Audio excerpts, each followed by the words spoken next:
Bonjour.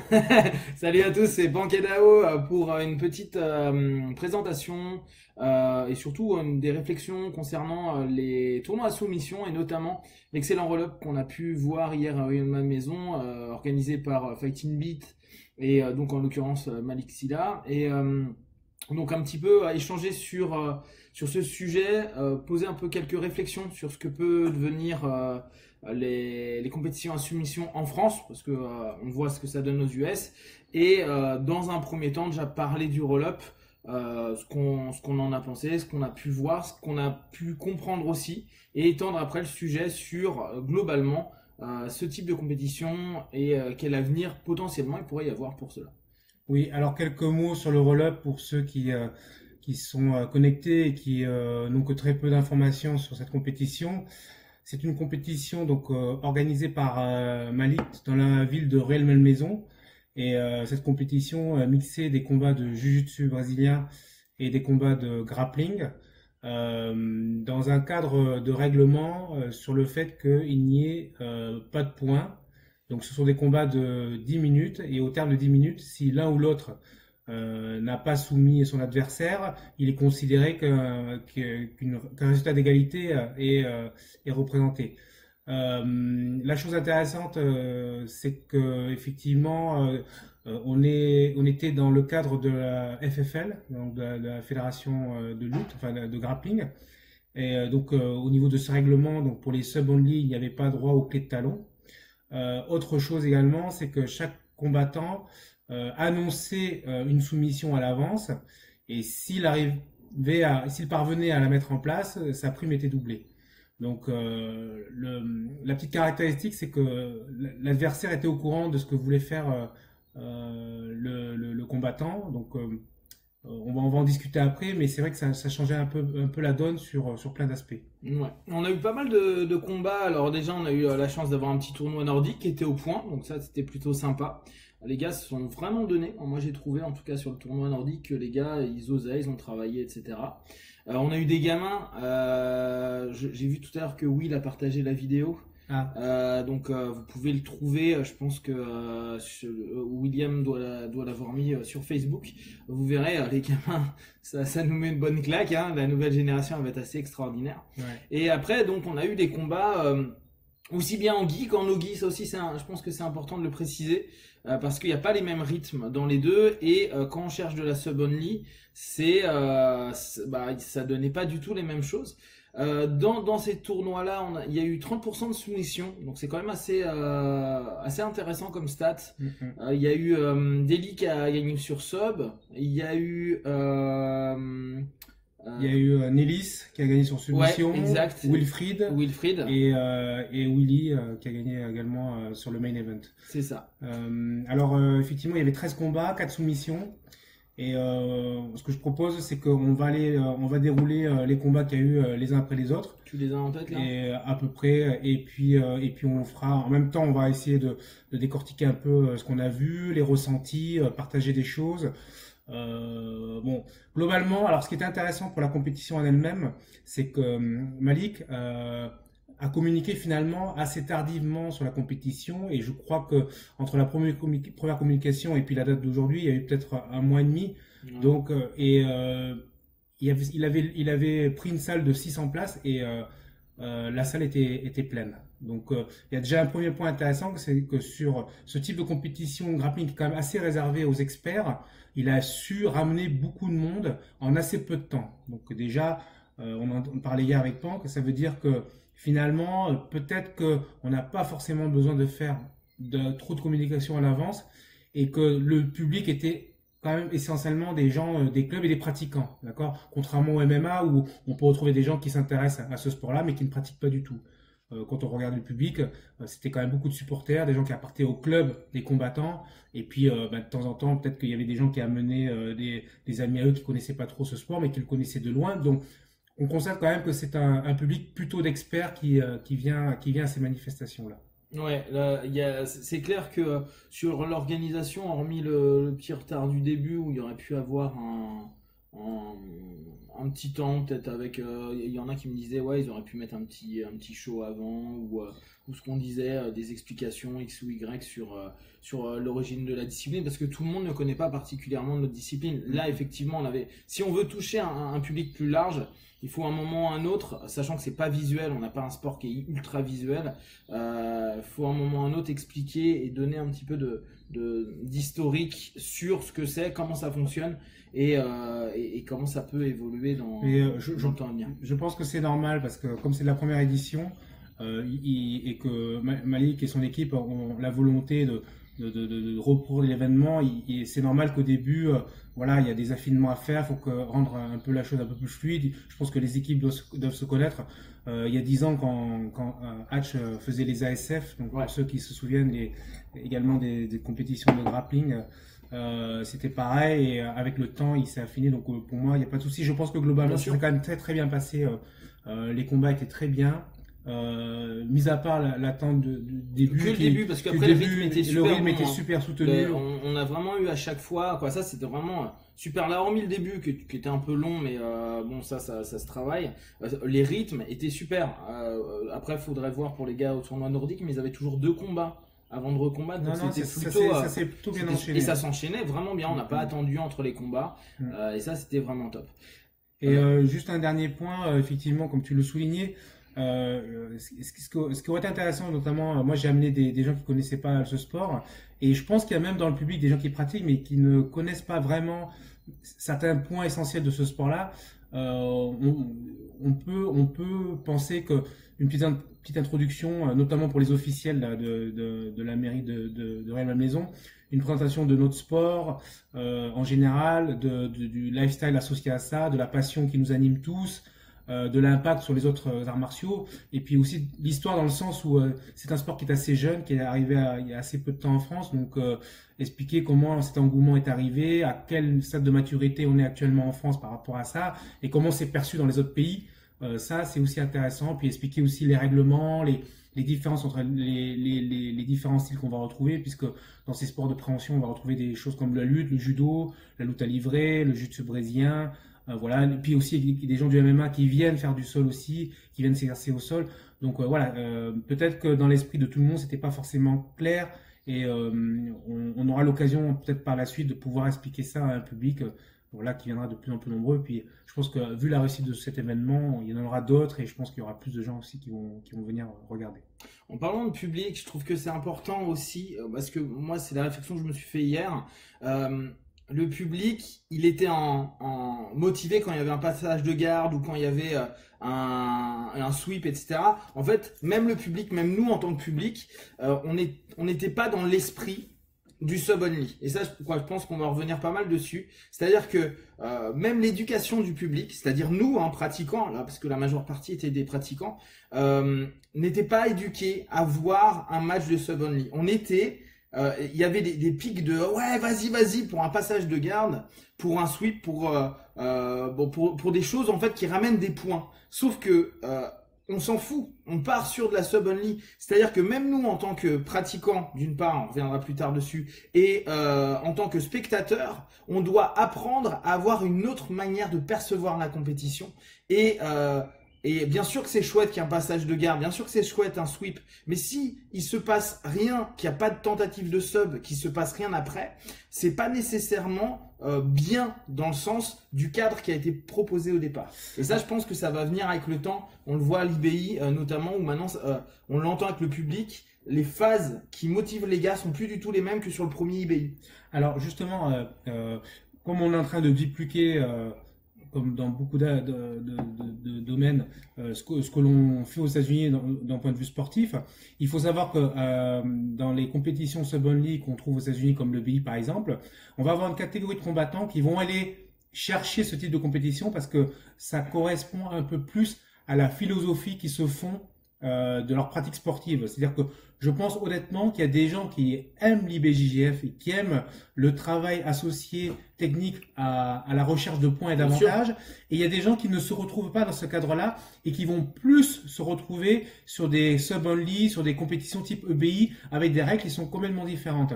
Et je pense que là où parfois il peut y avoir des incompréhensions dans un combat, c'est que les combattants sont venus, mais n'arrivaient pas à appréhender complètement ce nouveau système de règlement.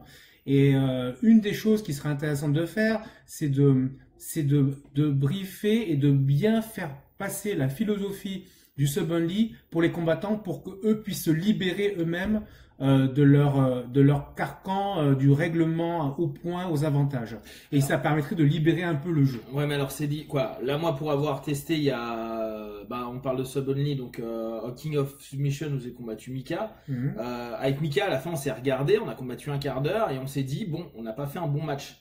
Parce qu'on était encore dans je dois pas me faire sweeper, je dois pas me faire ceci, ou la seule fois où moi il m'a pris mon dos, je me suis dit bon bah tant qu'il soumet pas c'est bon, mais dans ta tête t'es quand même psychologiquement en train de te dire putain il m'a pris le dos. Oui. Tu vois, et je pense que c'est vraiment quelque chose qu'on doit bosser, et peut-être, je sais pas si ça sera le cas ou il faut de la maturation pour ça, mais il y aura peut-être des personnes qui vont être que sur du sub only et d'autres que sur du point. Il y en a qui seront mixtes. Mais si ça se développe, ce type d'event, il y a de fortes chances que tu travailles pas de la même manière. Même les cours seront différents. Ah bah, bien sûr, on n'est pas sur la même démarche.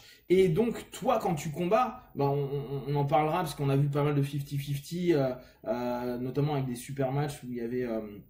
c'était Valentin, je crois, qui combattait. Il y avait Non, c'était Nicolas beaucoup en 50-50. Ouais. Et où tu dis, ouais, c'est super 50-50. Mais là, j'avais l'impression de regarder l'IBJF. J'ai pas vu de clé de pied, j'ai pas vu d'attaque.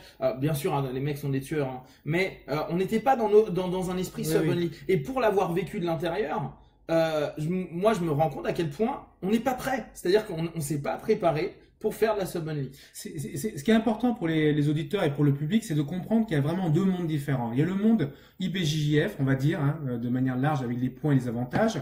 Et puis le monde, ou FFL, et le monde, excusez-moi, et le monde sub-only, d'accord? Et ces deux mondes, c'est-à-dire que on ne peut pas reprocher des choses au monde sub-only en se référant au règlement FFL ou FILA ou IBJF et inversement. Donc c'est deux mondes complètement différents. Et c'est vrai que tu as fait une remarque qui est pertinente, c'est que moi je trouve que sur les 13 combats, il n'y a pas eu beaucoup d'attaques de pied, alors que sur les compétitions sub-only qu'on voit au niveau international qui sont beaucoup plus médiatisées, il y a beaucoup plus d'attaques sur les pieds.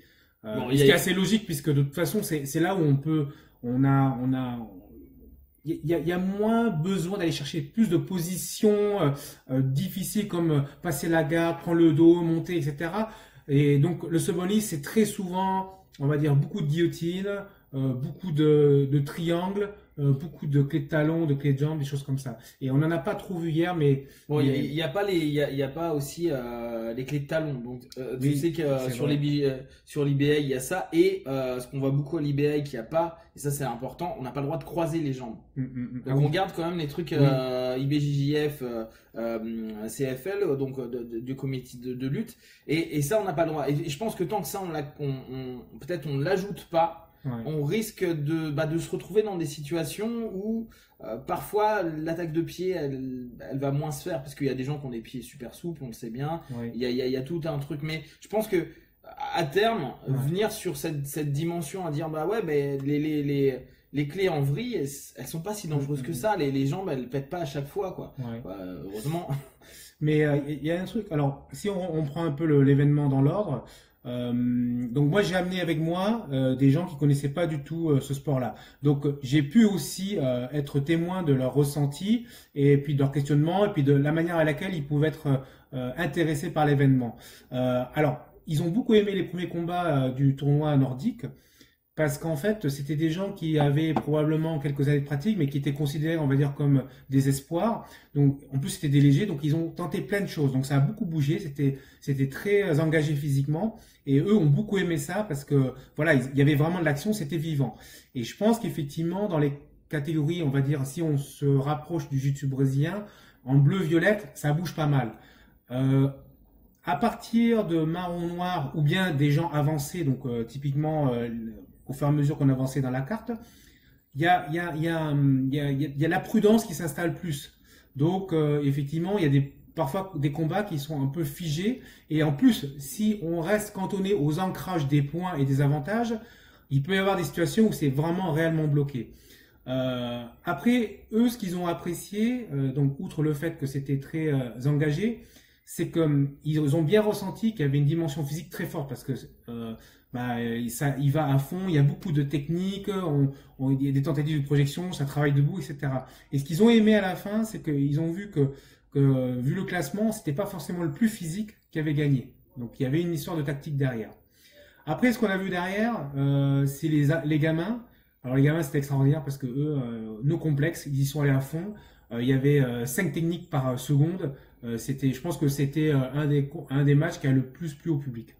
Ouais, il était, ce qui est intéressant, c'est que un enfant prend vachement au sérieux la compète, mais il y a moins d'ego que la plupart des adultes qui vont se dire, voilà, c'est pas bon si je perds, c'est la honte, c'est pas cool, c'est pas bien, je déshonore mon club, blablabla. On est sur un truc qui est très égotique. Hein. C'est égotique pas dans le mauvais sens du terme, mais c'est vrai que le carcan égotique peut créer des restrictions virtuelles sur la manière d'engager les choses dans un combat. Et surtout sur de la sub-only. Parce que se faire soumettre, c'est jamais agréable et on se dit, ah, c'est pas bon. Mais justement, sur ce point-là, alors ça, c'est une discussion qu'on avait eue. Il y a un questionnement profond à poser sur les combattants, à se demander si quelque part, est-ce qu'il vaut mieux pas plus accepter le risque, avec un risque plus fort de se soumettre, quitte à donner un spectacle dans le cadre d'un gala, plutôt que de tout verrouiller et ne pas vouloir perdre. Oui, mais là on revient on s'est tellement habitué pendant des années à l'académie, on nous dit non, laisse pas passer la garde, recompose, blablabla. En fait, tu lâches rien parce que tu dis merde, s'il m'a là, je suis mal parce qu'on a assimilé 100 kilos, je suis dans la merde, monté, je suis dans la merde, dos, ça va pas. Donc t'arrives pas à te dire, je me lâche. Je sais plus si c'était Ryan ou autre qui s'était carrément début de combat, il check, il s'allonge et le mec lui prend la montée. Et alors il recompose, il va attaquer la jambe et tout. Et c'était pour montrer, mais je m'en fous. Je peux commencer le combat et ça on l'a pas vu hier.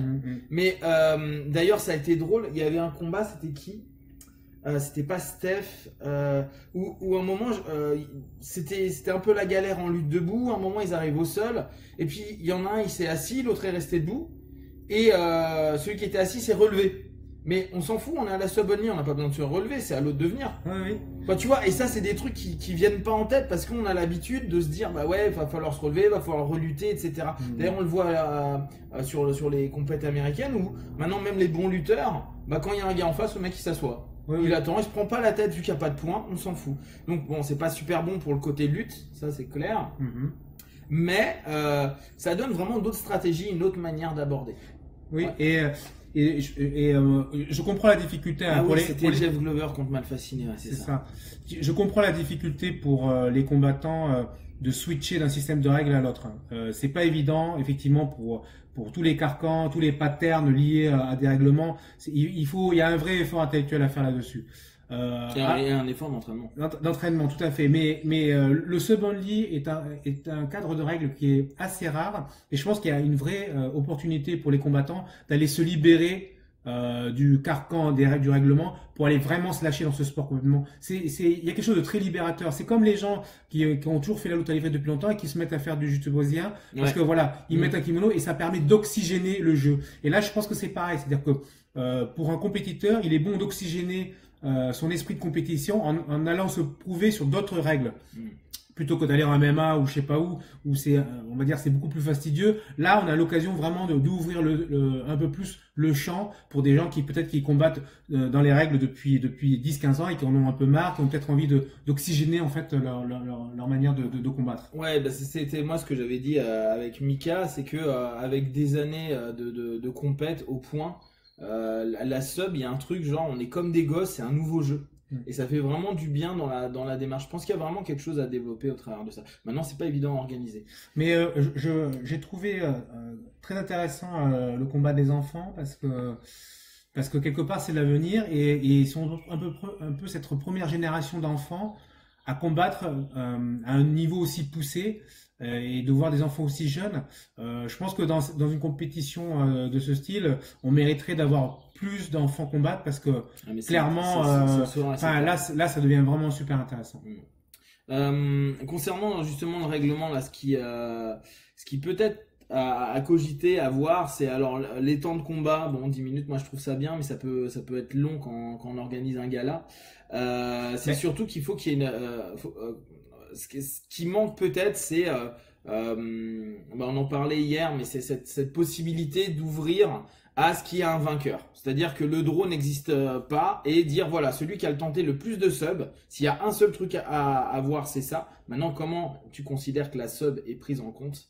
Parce que si je commence à te faire juste une début de clé de poignet, est-ce que c'est une considération comme une sub ou pas? Enfin, ça, c'est toujours complexe. Alors là-dessus, bon, moi je suis pas très au fait du règlement, mais alors pour motiver les gens à aller chercher la sub, il y a différentes choses. C'est que premièrement, ce que j'avais évoqué comme idée, c'était avec un système de jury qu'ils puissent croiser leurs avis et décider si quelqu'un a plus tenté la sub que l'autre dans le cas d'un draw, et à ce moment-là dire voilà sur un pointage, quoi. voilà sur une sorte de décision, dire voilà cette personne a plus joué le jeu de la sub. Ou bien si on veut vraiment maintenir le draw, mettre une sorte de prime pour celui ou ceux qui ont vraiment joué de la sub et qui sont allés chercher les guillotines, les clés de jambes, le triangle, etc., etc. Voilà, ça peut être effectivement un point intéressant pour forcer un peu les combattants à se libérer. Après, sur les combats, mes camarades qui tout à fait profanes, tout à fait amateurs sur le sujet, ont bien aimé, par exemple, le combat de Bilal et de Valentin, alors qu'il n'y a pas eu de soumission, mais grosse intensité. Grosse intensité sur le fait que Bilal allait chercher le passage de garde, et qu'à chaque fois Valentin récupérait en demi-garde cette position, etc. Ils ont réussi à capter l'intensité du match. Et à, comment dire, même s'ils n'étaient pas au point sur le système de comptage de points, ils ont vraiment apprécié cet engagement, et ils ont perçu, de par une vision sportive des choses, l'effort engagé et tous les mouvements qui étaient liés à cela.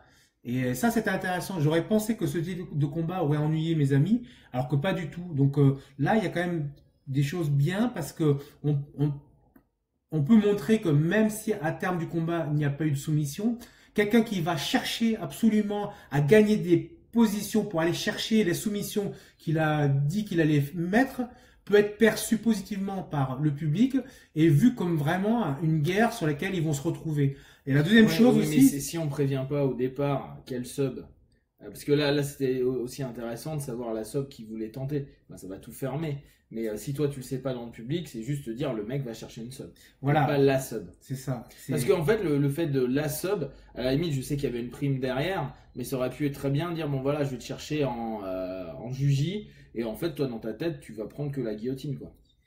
Ce qui aurait été une stratégie, mais il y avait de l'argent derrière. Et c'est là où ça devient complexe, parce que le mec se ferme sur quelque chose, et l'autre s'obstine parfois sur un seul modèle. C'est ça. C'est ce qu'on disait, c'est que le fait d'avoir annoncé les soumissions auparavant, oui, ça figeait déjà un aspect du combat. Et le fait justement de pas le dire, peut-être pour les prochaines éditions, ça pourrait effectivement créer plus de surprises. Et là, ça permettrait de mettre en place un aspect tactique un peu plus intéressant, dans le sens où peut-être que quelqu'un qui est habitué à faire des guillotines, si tout d'un coup il se fait des clés de jambes, voilà, ça force aussi cette personne-là à aller chercher une soumission en dehors de sa zone de confort. Ouais, bien sûr. On parle un petit peu des combats qu'il y a eu, comme ça permet de... Alors, donc là on a parlé effectivement du tournoi nordique, sur lesquels on avait un mec plutôt lutteur, quelqu'un qui jouait plus les points, et quelqu'un avec un cardio plutôt élevé. Et ça, moi, j'ai trouvé ce tournoi vraiment payant, hein, par rapport aux résultats qu'on voulait avoir. Puisque moi, de toute façon, globalement, les combats, j'ai trouvé qu'ils sont passés super vite. J'ai eu peur, je me disais 10 minutes. C'est long, mais... Des combattants ont dit aussi qu'ils avaient annoncé une soumission pour pouvoir remplacer une autre. Oui, c'est bien. C'est bien, c'est une bonne stratégie. Bonne stratégie. Après... clairement, je t'ai coupé au milieu, mais oui, c'était super bien. Ça, je trouve que ça a bien chauffé en plus entre... Il y a eu eux qui ont commencé, plus les enfants, ça a, je trouve, bien chauffé l'ambiance, il y avait de la vie. Et c'est peut-être une bonne idée de faire régulièrement avec d'abord des points pour que les gars ils se donnent à la mort dans cette notion-là, et puis pour chauffer le public, et après arriver sur des sub-only. Ouais. Alors après le combat des trois, il y a eu le premier super fight qui était celui de Nicolas Blumenthal contre Silvio Cavance. Ah oui, Donc là, on avait vraiment un jeu typiquement moderne jiu-jitsu ouais. En avec 50-50 beaucoup. 50-50, beaucoup de grip. Ouais. On va chercher Ouais. le grip au niveau du lapel, au niveau du pantalon, au niveau de la manche. Moi, j'ai trouvé ça intéressant parce que bon, en ce moment, je m'intéresse au modern jiu-jitsu, mais c'est vrai que clairement, c'était pas du tout dans l'esprit de la compétition Non. Sub-Only. Le niveau alors bien sûr, la danse qu'on dit, on n'est pas en train de dire tiens, mauvais niveau quoi que ce soit, hein, les mecs sont des tueurs, hein, il n'y a rien à dire là-dessus, mais c'est par rapport à la démarche Sub-Only. Là on a vraiment vu un jeu qui est complexe parce que on sait comment ça bosse le 50-50, c'est pas évident pour être offensif. Souvenez-vous, hein, la plupart du temps, le 50-50 s'est développé beaucoup dans les mondiaux pour gagner d'un avantage, quand ça se relevait, prendre ses points ou ses avantages, tenter de recontrôler, etc., etc. Chose qu'on a pas mal vu d'un côté comme de l'autre, ça se relevait. Ce qui était intéressant, ce qui est la remarque, moi qui a été pas mal faite de mon côté, c'est tiens les gars commencent à s'engager à fond à 1 minute de la fin. Et là, c'est vrai que les deux, d'un côté comme de l'autre, ils ont commencé à aller chercher la sub, à avancer. Chose qui n'a pas été faite dès le départ avec un double pull guard qui n'a pas forcément permis des actions d'attaque, bien que leur jiu-jitsu était vraiment hyper intéressant. Et justement, tes potes, eux, comment ils l'ont vu ça? Parce que ça, c'est intéressant hein, d'un point de vue néophyte. Eux, alors sur ce combat-là, ils ont pas compris grand-chose. Parce Ouais. que c'était assez subtil. Par contre, ce qui les a étonnés, c'était le niveau de fatigue des deux combattants. Ils ont vu clairement que c'était un jeu qui était très engageant, quoi. Surtout que nous, on était au premier rang, donc on a vraiment vu la tête des mecs en sueur qui soufflaient fort, quoi. Ouais, ils se sont donnés, hein. Après, le combat qui a suivi était intéressant. C'était Reda Hamzaoui contre Jassem Guerram. Ah oui. En Donc, nogi. en nogi. Là, on était en grappling. Alors là, il faut savoir qu'il y a eu pas mal de bouleversements sur ce combat-là. Et Reda vient du Jiu-Jitsu, pur Jiu-Jitsuka, qui vient de gagner les Europes à Lisbonne, en bleu. Et il a affronté Jassem, qui avait combattu, je crois, au Supreme League en grappling. Alors, ce qui était... alors, on voyait que Reda était pas habitué à travailler en nogi. Et on a vu que Jassem attaquait beaucoup en clé de jambe. Bah, il avait, lui, son idée, c'était de prendre clé de jambe. Clé de Il jambe. était hyper agressif au niveau des clés de jambe. Exactement. Le truc qui a été compliqué, c'est le debout. En fait, le debout a beaucoup ralenti le match, mais ce qui est logique, hein, chacun veut retrouver une position qui lui convient. Et Jassem, moi, je l'ai trouvé vraiment plus agressif sur. Oui, plus incivique, peut-être plus à l'aise. Je pense qu'effectivement, Reda, qui est quelqu'un de très fort en Ouais. kimono, et je pense qu'en grappling, s'y mettait vraiment, c'est-à-dire en le pratiquant de manière, on va dire, régulière, deviendrait très très bon. Mais là, moi, j'ai perçu vraiment quelqu'un qui a l'habitude du kimono et qui était, on va dire, moins dans ses repères sans kimono. Donc, ce qu'il a fait, c'est qu'il a beaucoup protégé ses chevilles, puisqu'en plus, Jassem avait annoncé qu'il ferait des clés de pied. Donc, du coup, il était passé son temps. Kimura de pied, je crois. De pied. Donc, il Ouais, passait son temps à se c'était protéger. super. Ouais, À ouais. protéger les pieds et pas forcément à essayer de poser C'est ça. sa stratégie pour aller chercher la soumission. Ouais. D'accord, donc on a perdu pas mal de temps, sachant qu'en plus les deux sont très engagés physiquement. Ouais. Voilà, ce genre de situation peut gratter pas mal de minutes sur un combat de 10 minutes. Ouais. Donc finalement on est un peu frustré parce que finalement Reda a pas pu s'exprimer comme il aurait voulu. Et en même temps, Moi, je trouve que Jassem, lui, a vraiment joué le jeu, à tenter de. Dès qu'il avait, il attaquait la jambe, il attaquait. En termes d'attaque, il a vraiment attaqué. Ouais. Comme tu dis, en plus, Reda est longiligne et tout, donc c'est vrai qu'il était en danger dès qu'il posait ses appuis, sans avoir les grips qu'il a l'habitude de prendre. Parce que moi, je l'ai vu beaucoup passer en e-slice et autres. Là, tu sens que la seule fois où il l'a tenté, bah, ça glisse, quoi. Ouais. Il avait pas, comme tu dis, ses repères. Mais le match était intéressant, un peu long debout, mais ça, après, c'est une stratégie, puis c'est la galère d'emmener le gars au sol aussi. Mais ce combat était intéressant parce que notamment il y a eu pas mal de débats entre quelle est la différence entre la lutte à livrer et puis le jiu-jitsu brésilien. Et là vous pouvez percevoir les différences si vous regardez les combats de Reda en jiu-jitsu et les combats qu'il y a eu de Reda d'hier. Là vous voyez vraiment que les repères sont pas du tout les mêmes et et ça prouve bien que finalement le no-gi est quand même une discipline à part entière. Hein. C'est-à-dire que voilà, si vous voulez, si vous faites du gi, que vous êtes un champion gi, que vous vous mettez en no-gi, il faut quand même se préparer. Il y a quand même des choses qui sont un peu différenciantes qu'il faut intégrer pour pouvoir faire un combat de no-gi, en compétition en tout cas. Sûr, hein. Il y a des ajustements et puis il faut tourner un petit peu dedans aussi. Hein. Voilà. Après, le combat suivant, c'était Marc Akapovi contre Azedine Taj. Ah oui, oui, oui. Alors là, c'est pareil. Moi, j'ai trouvé que c'était un combat plus proche en fait de l'environnement avec les points et les avantages, même si c'était quand même engagé physiquement. Ouais, il y avait du sweep, il y avait tout. Hein. Il y a eu beaucoup d'attaques, il y a eu des sweeps, mais effectivement, on était plus sur un esprit, en tout cas de l'extérieur. De recherche de points. De recherche de posture forte. Ouais. Ouais. Posture forte. Alors là c'est intéressant. Là, tu parlais il y a 10 secondes de la différence entre Luta et BJJ. La notion qui souvent à prendre en compte, après, faut réussir à le mettre en place. Hein. On sait très bien que dans le Jiu-Jitsu, on nous dit pose tour et après tu vas aller vers la sub. En Luta, c'est plus opportuniste sur l'idée, c'est va chercher ce qu'il y a pour tenter une sub ou en tout cas une réaction à travers de la soumission. Et après, tu arrives potentiellement sur une posture qu'il va falloir que tu gères le mieux possible. Et là, effectivement, on était dans un jeu qui était super intéressant, mais en postural. C'était posture, je passe, je sweep, je truc, avant même d'avoir la moindre tentative de sub. Mm-hmm. Donc là, effectivement, on avait un vrai combat de jiu-jitsu. Et ils étaient en gi. Hein. Ils étaient en kimono. Ouais. Sachant que je pense que quand même pour le sub only, le kimono peut être un peu plus un frein, peut représenter plus un frein que le no-gi. Ouais, ça donne quand même des trucs intéressants, notamment, on en parlera, mais avec les prises pour tout ce qui est étranglement, ça donne des trucs en plus, par contre. Après, donc, cinquième combat, donc c'était Deli contre Wendy. Donc, Deli Somboli contre Wendy Koili. Donc, là, on a une sub. Là, on a une sub. On a eu un Mataleo, un Rear Shocks, là, de Deli sur. Et puis, joli, hein, la transition, prise de dos, et ça allait très très vite sur la transition. Alors, je connais bien Wendy parce que je m'entraîne avec lui. Je pense qu'il était, on va dire, pour moi, moins préparé que Deli. J'ai trouvé Deli plus dur physiquement. Plus incisif. Il était dedans plus rapidement. Il est rentré plus rapidement dans le combat et donc il a gagné très rapidement ses positions. Et c'est vrai qu'avec Deli, lorsqu'on a les positions, surtout chez les poids lourds, lorsque les positions sont prises, c'est plus difficile, on va dire, de récupérer une garde ou de récupérer une position.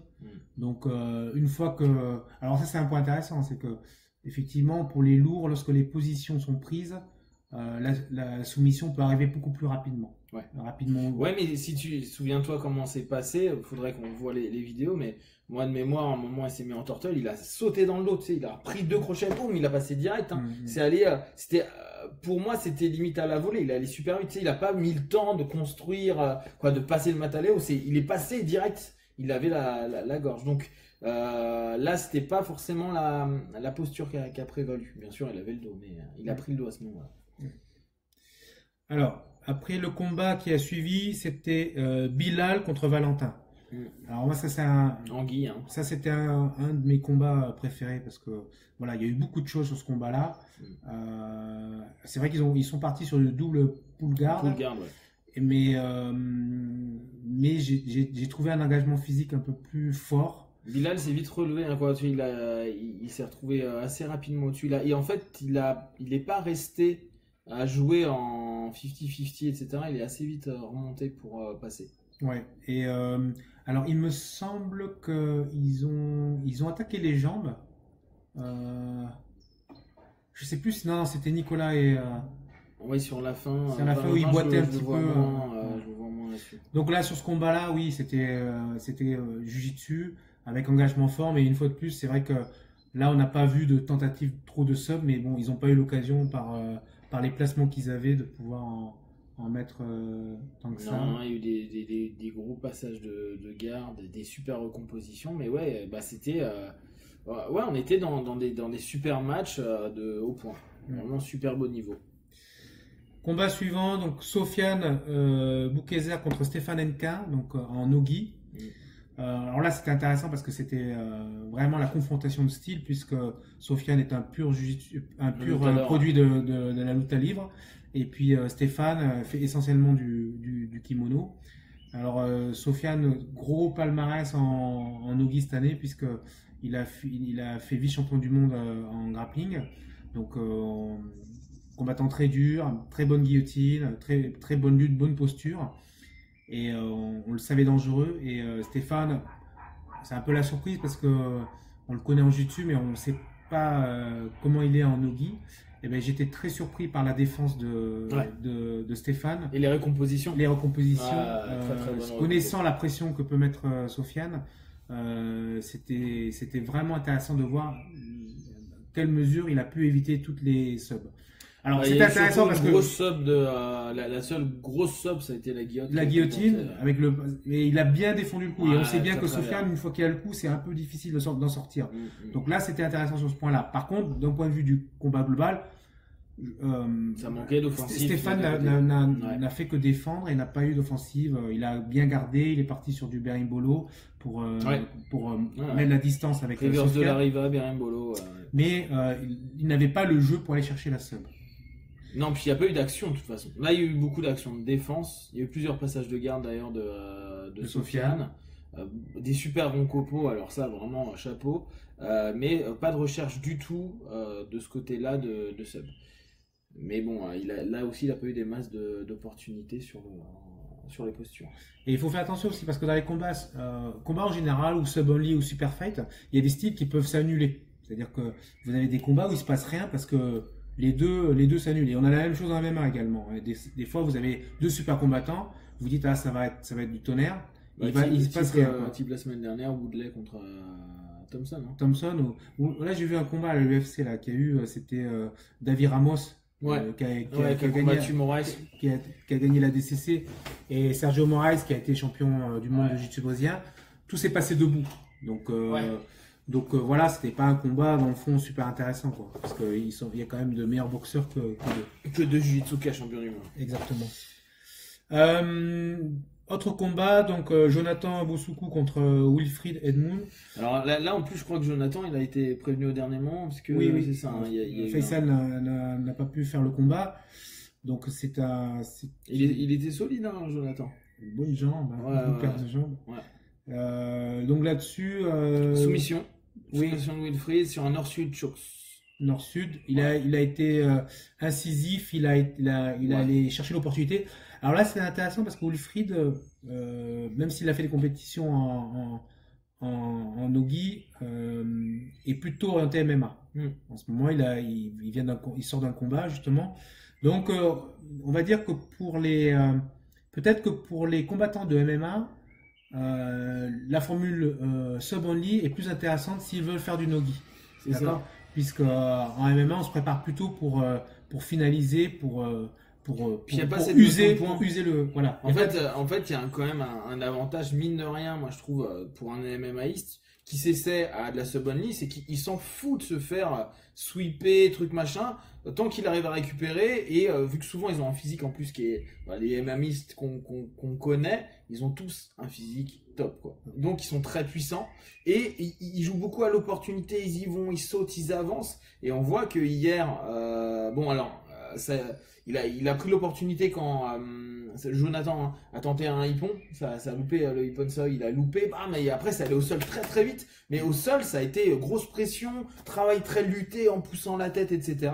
Jusqu'à chercher cette opportunité-là. On sent vraiment une dynamique que le MMA peut offrir qui est vraiment très très bonne pour la sub-only et peut-être moins pénalisant que l'habitude de faire du point. Et d'ailleurs, il y a un mouvement aux États-Unis, il y avait un article là-dessus qui expliquait que beaucoup de combattants de MMA étaient en train de se reconvertir vers des compétitions de grappling parce que déjà, les compétitions de grappling à la sub-only, par exemple, ont de plus en plus de notoriété aux États-Unis, donc c'est l'occasion pour eux d'attirer des sponsors. Et comme le MMA, c'est quand même un sport qui est assez usant, et que pour certains, ils veulent arrêter, parce qu'ils sentent qu'ils peuvent pas aller plus loin, parce que c'est quand même un milieu difficile où il faut vraiment être dans le top pour bien gagner sa vie.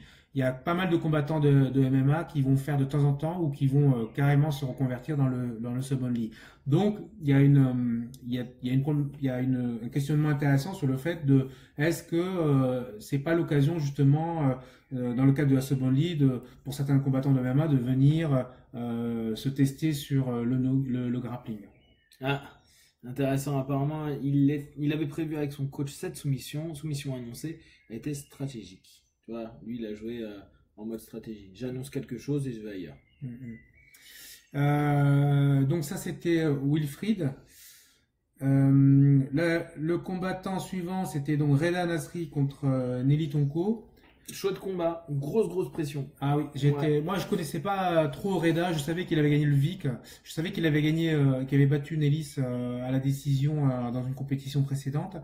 Et Nellis, on le connaît, gros physique, très dur. Jeu, ouais. Et ben j'étais surpris de voir que Reda avait mis une bonne pression dès le départ, prenant toutes les positions avantageuses. Très fort avec un jeu très tonique, très dynamique. Mais Nellis, physique comme il est, et puis stratégique.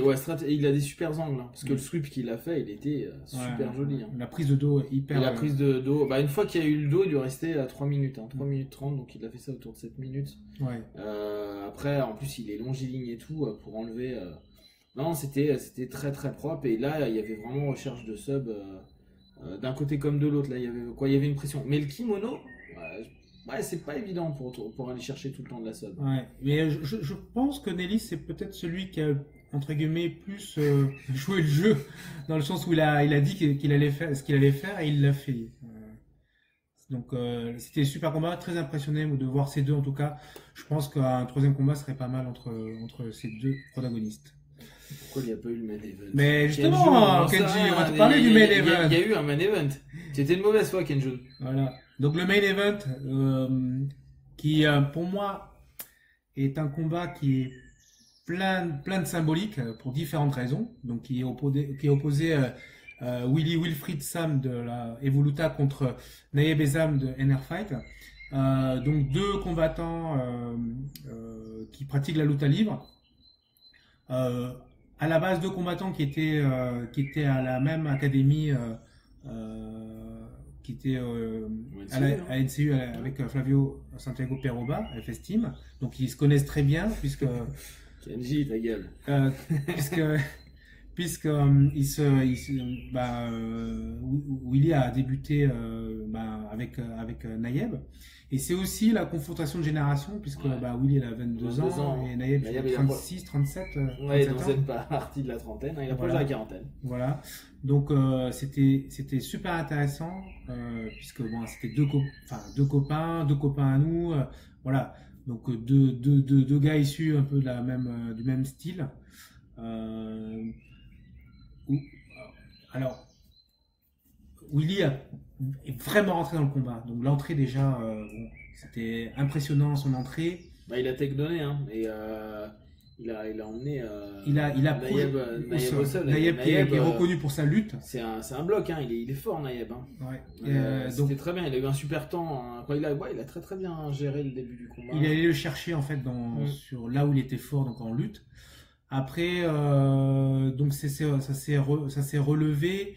Ça s'est un peu chamaillé. Et puis à un moment donné, comment ça s'est passé? Donc, il a tenté le triangle. Tu sais, ils sont retournés au sol. Alors ouais, voilà, Nayeb en fait a.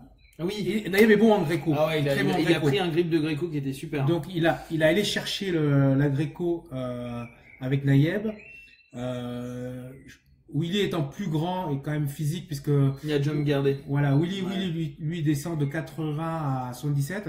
Je pense que c'était plus dur pour Nayeb de le mettre au sol. Il a jump gardé direct, attaqué en triangle. Il s'est super bien relevé. Nayeb s'est relevé. Bonne base. Il a attaqué avec les genoux. Willy est redescendu, attaqué avec les genoux, a renversé Nayeb, donc il était au-dessus. Et Willy a fait l'estima lock sur Nayeb qui a été surpris et donc qui a dû abandonner. Voilà. Le combat était impressionnant puisque quelque part, on va dire que sur le papier, le favori était. Naïeb était blessé, ouais. À Naïeb était l'épaule, à blessé, l'épaule. à l'épaule.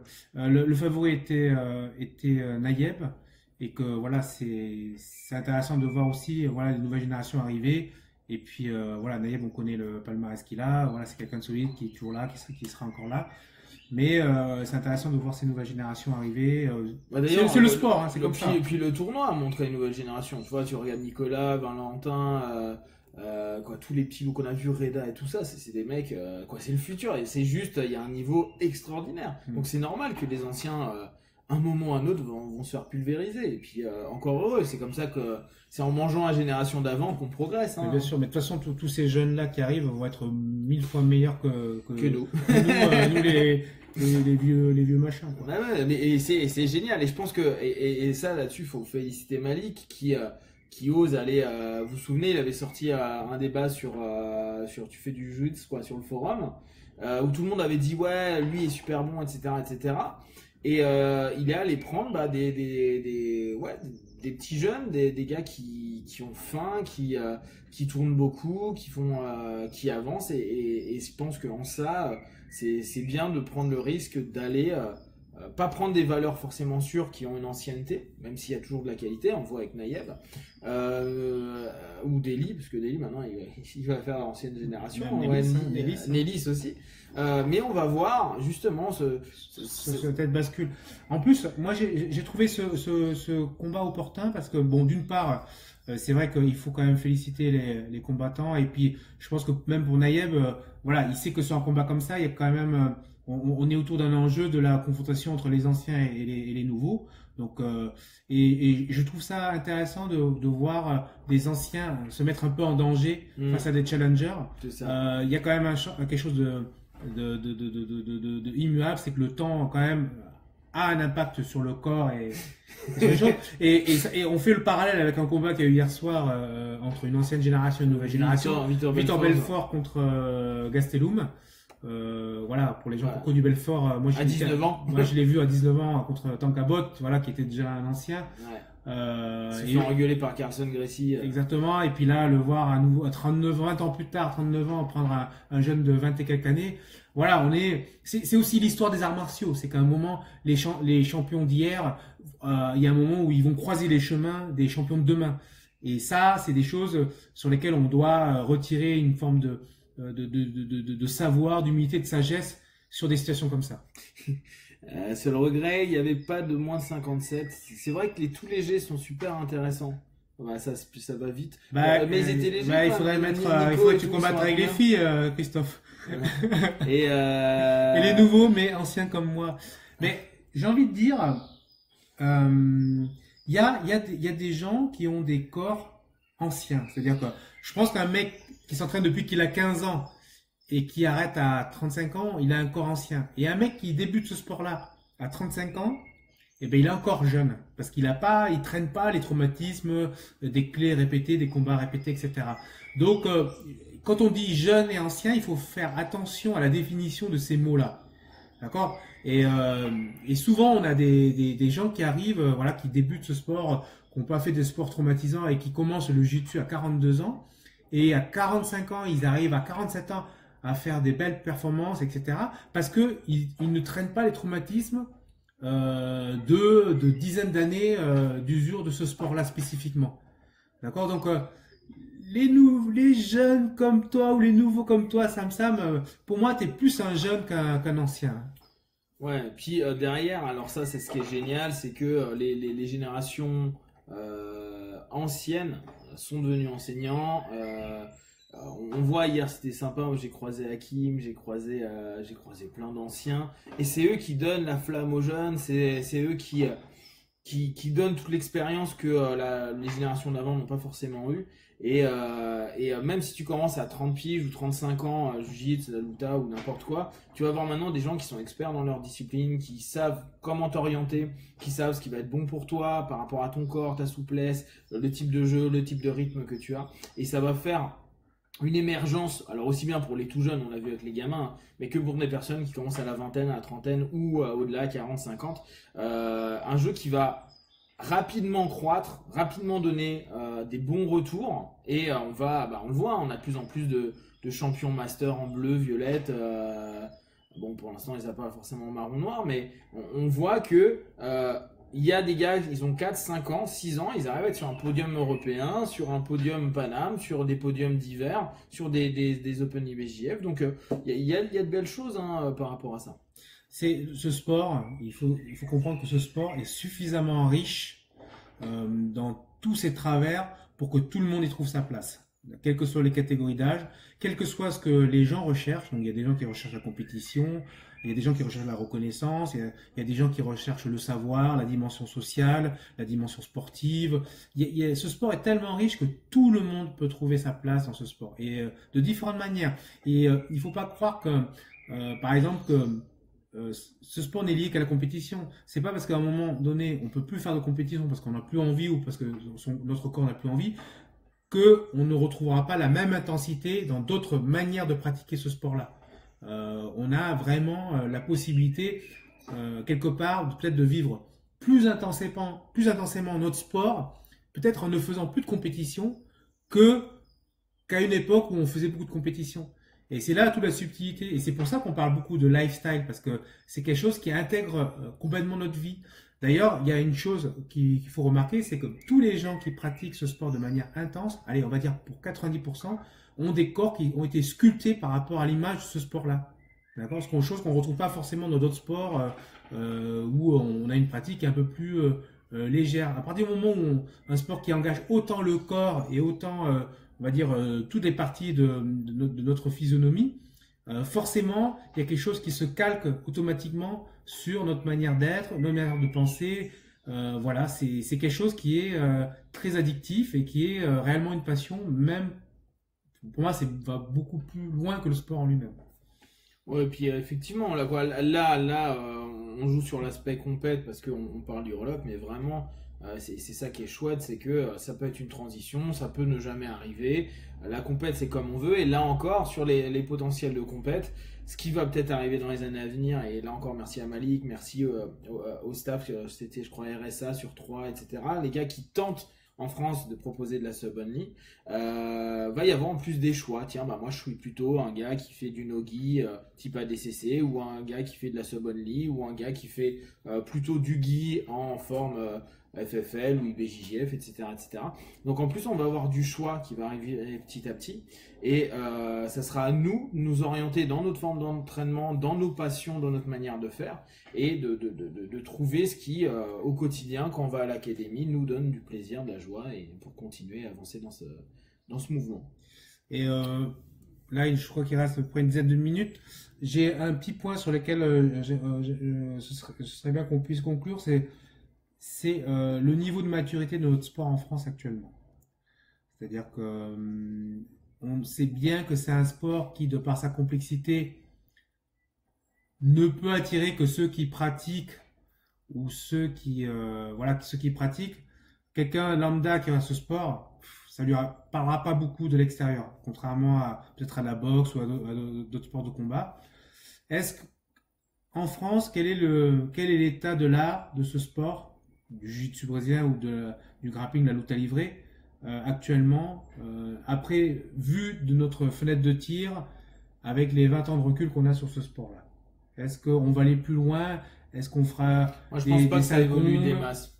Je pense pas. Parce que regarde, on retrouve, et tu l'as dit au départ, on retrouve à peu près ce qu'on avait il y a des années avec les galas ASF de Hatch, avec des galas qu'on avait un petit peu partout. Et pourtant, on est allé dans plein de types de galas différents. Ça n'a pas tant évolué que ça en termes de nombre. Parce que les passionnés entraînent les passionnés. Alors après, ce qui est génial, c'est qu'il y a des tas d'académies qui s'ouvrent. Il y a des tas de passionnés partout. Mais je pense qu'on va arriver à un niveau de maturité, comme aux US, où ça va commencer à être suffisamment mûr, ça va se développer sur certains aspects, mais pas nécessairement exploser. Il y a beaucoup qui attendent encore une forme d'explosion de cette discipline-là. Moi, je pense qu'on l'a passé le pic de l'explosion. Où on est dedans, mais ça va pas durer encore très longtemps. Je pense que c'est pas une explosion qu'il faut attendre, c'est vraiment une transformation. C'est-à-dire que là où on va aller chercher, on va dire, plus de notoriété autour de ces sports-là, c'est évidemment les jeunes, tous les enfants. C'est-à-dire que derrière ça, il faut travailler sur un cadre éducatif, pédagogique pour que les enfants puissent pratiquer ce sport-là. Moi, je vois, mes enfants, ils font de la boxe thaï, ils font du judo, mais ils font pas encore de grappling et ça leur vient pas forcément à l'esprit. Après, je pense aussi toute la tranche plus de 40 ans dans laquelle je me situe, où je vois que sur des cours, notamment du midi, on retrouve plus de gens qui viennent par plaisir, qui ont envie de se défouler et qui quelque part, font le sacrifice de ne pas déjeuner avec leurs collègues pour aller s'entraîner pendant 1 heure et suer un bon coup pour pouvoir voilà, se défouler, apprendre, et puis ça leur libère leur soirée pour qu'ils puissent maintenir leur cadre social ou familial et ne pas sacrifier ce cadre-là par rapport au sport. Donc, je vois de plus en plus de gens, effectivement, de plus de 40 ans qui pratiquent, et peut-être des gens voilà, qui, à une époque, ont tout mis dans leur carrière, dans leur famille, et qui ont décidé voilà, de s'impliquer dans ce sport-là. Et c'est souvent des gens qui sont hyper assidus, hyper réguliers, et c'est des débutants, par exemple, qui vont faire les techniques, même les plus complexes, de A à Z. Donc, il y a vraiment une curiosité forte et une envie de pratiquer. Et je pense que si on arrive à implémenter, notamment chez les jeunes, les plus jeunes, et chez cette frange de la population, cette passion-là de ce sport-là, on peut effectivement transformer et développer un peu plus notre sport en France. Ouais, et puis les Américains diront il faut travailler la self-défense. Parce que les gens viennent dans l'académie pour ça. Ouais, on sait pas. Moi, je peux pas te dire pourquoi Abdul n'est pas venu hier. Je sais que. Je pense que comme la semaine prochaine, il combat pour la ceinture au 100% fight contre Gaël Grimaud, il est fort possible qu'il ait dû faire un choix et que effectivement le choix pour lui était tout tracé puisque c'était pour la ceinture du 100% fight. Yes, donc on va s'arrêter là ce soir. Nous, avec Dao, on va régulièrement refaire des petites interventions comme ça sur différentes réflexions qu'on a sur le Jiu-Jitsu, la Luta, le MMA, etc. Là, on a eu la chance de pouvoir diffuser via Jits Magazine France. Donc, merci Raphaël. Merci Raphaël. Merci encore une fois à Malik et à toute l'équipe. Et à toute l'équipe. Là, vous avez super bien bossé. Salut monsieur Jean-Louis. Jean-Louis. Merci aussi à la FFL hein, qui les a accompagnés et à toute la team. Merci au Fédé hein, de manière générale. Il y a les France FFL qui arrivent, il y a les France FJJB, il y a plein de tournois. Oui, il faudrait parler aussi. Merci William, président de la fédération. La Fédé, de vous impliquer autant la saison continue. Là, il va y avoir donc les France FFL, les France FJJB. Il y a Rome, il y a alors là en IBBJF, il y a Rome, il y a en mai pour les vieux. Merci la Fighting Beat. Merci la Fighting Beat, ouais. Merci tout le monde en fait et pensez vraiment à continuer dans ce bel état d'esprit. Je pense que tout le monde était content hier et ça va encore avancer, évoluer. Et nous, on vous retrouve bientôt pour d'autres sujets. Ciao. Prenez soin de vous, Johan.